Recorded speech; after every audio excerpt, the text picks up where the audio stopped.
Those who enter through the narrow door, through discipline and self-denial only, can taste the reward of heaven. Once a family was on a vacation.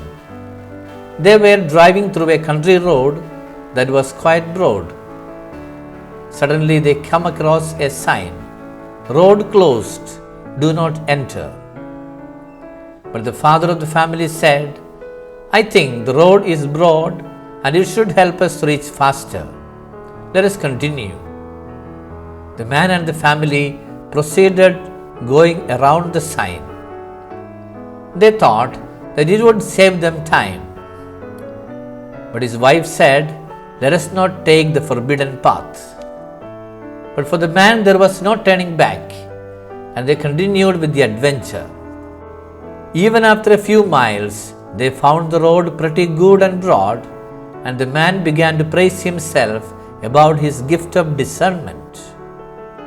But suddenly his bright smile was replaced with a humble sweat as the road led to a broken bridge. He turned the car and proceeded back to the sign. When they arrived back at the original warning sign, there was a message in large letters written on the back of the sign. "Welcome back, you fool." There is no shortcut to success and there is no shortcut to heaven.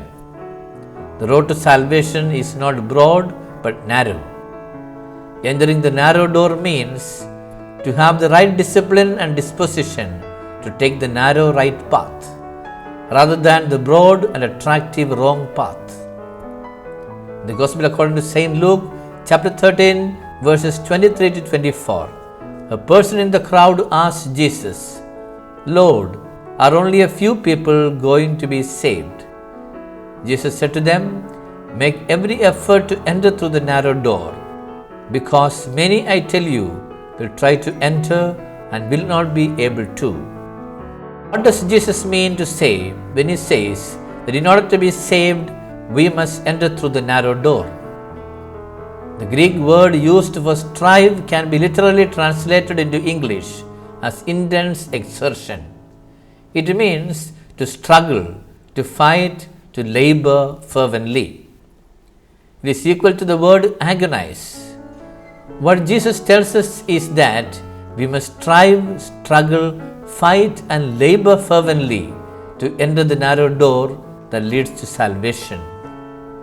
Because the path to salvation is not easy, but full of struggles and perils. In the classic book Pilgrim's Progress, John Bunyan describes the journey of a pilgrim with the name Christian towards heaven. He presents the many perils and trials on the way to heaven. In one particular chapter, they come to a place where only those who have entered by the gate may continue. People traveling all through are turned back at the narrow door.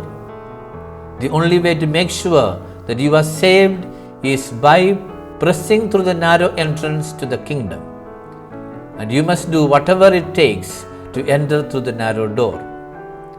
The message is that he who is able to discipline himself, even amidst the attractions and perils of human life, will be saved. In the letter to the Hebrews, chapter 12, verse 7, we read, "Endure your trials as discipline. God treats you as sons. For what son is there whom his father does not discipline?" If we follow the right path and live a life of discipline, or enter through the narrow gate, the Lord admits us to the kingdom. This is also prophesied by prophet Isaiah when he says in the book of Isaiah chapter 16 verse 18, "Thus says the Lord, I know their works and their thoughts, and I come to gather nations of every language. They shall come and see my glory."